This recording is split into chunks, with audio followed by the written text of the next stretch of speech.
មកបងប្អូនថ្ងៃនេះចេញមករោងទៀតហើយចេញទៅខាងកាកបាទក្រហមឥឡូវក្រុមការងារខ្ញុំបាទពងរៀបចំឡើងដែកដាក់ពេលឡានទុកពេលល្ងាចឲ្យហើយដើម្បីព្រលឹមឡើងយើងអាចទៅសង់រោងពីព្រឹកកុំឲ្យថ្ងៃក្តៅពេកព្រោះតាមេឃឥឡូវវាអត់អាកាសធាតុប្រែប្រួលខ្លាំងវាត្រជាក់ក្តៅជារឿងធម្មតាតែធ្វើម៉េចបើការងារត្រូវបខំឡើងដែកពេលល្ងាចឲ្យហើយចឹងទៅទើបព្រឹកឡើងយើងវាធូរកម្លាំងដែរគ្រាន់តែទៅដល់យើងទម្លាក់រៀបចំចាប់ហើយនឹងដំឡើងព្រោះតែរោងនេះវាធ្ងន់រោង5-10ម៉ែត្រយើងត្រូវប្រើឡានស្ទូចឡានអីផងនិយាយបើរួមដឹកអីវ៉ាន់វិញច្រើនណាស់ប្រហែលជើងទាំងរស់វិញទាំងទៅតម្លើងប៉ុន្តែពេលតម្លើងគាត់ដឹកទៅប្រហែលជា5ជើងហើយបានដឹកអីវ៉ាន់អស់ហើយដល់ថ្ងៃរស់វិញនឹងជាប្រហែលជើងប្រហែលជា10ជើងហើយមិនដឹងរស់មួយថ្ងៃវល់ងាយតតែយប់ប៉ុនហើយរូធ្វើតិចដែរបើ4-10ប្រឡោះប៉ុន្តែការងារវាធ្វើរៀងយូររយៈពេល2-3ថ្ងៃអីចឹងទៅបានសងហួចcòn rútរយៈពេលមួយថ្ងៃពេញ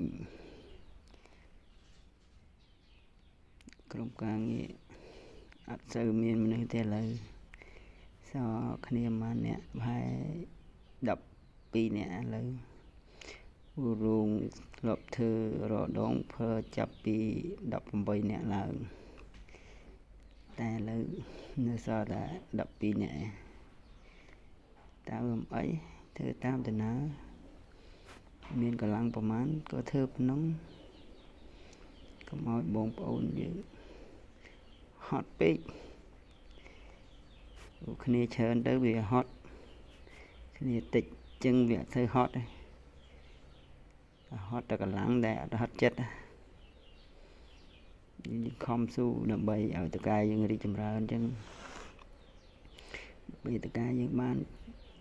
រីកចម្រើនគេច្រើនក៏គាត់មិនភ្លេចកូនចៅគាត់ដែរប៉ុន្តែនឹកឃើញកូនចៅរហូតអត់ទីមានទីក៏គាត់នឹកឃើញតែកូនចៅធ្លាប់លំបាកកំសត់កំរជាមួយគាត់ពេលមានកម្មវិធីបុណ្យការតិចតួចក៏គាត់ហើយគាត់អត់ចោលការងារកូនចៅគាត់ចាស់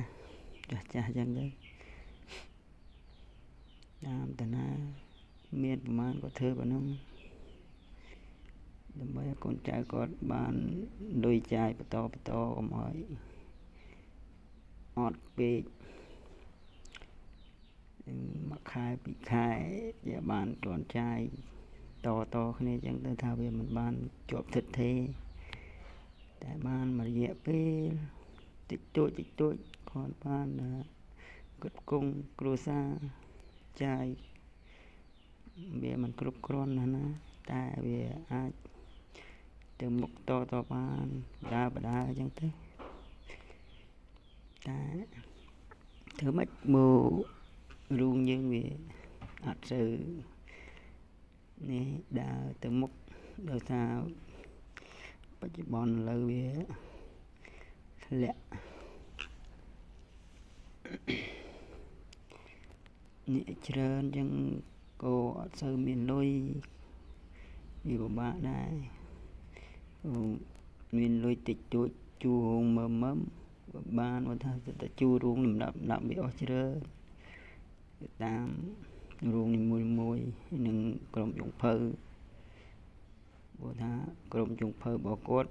នឹងរោងគ្នាមិនតិចទេបើក្រមពី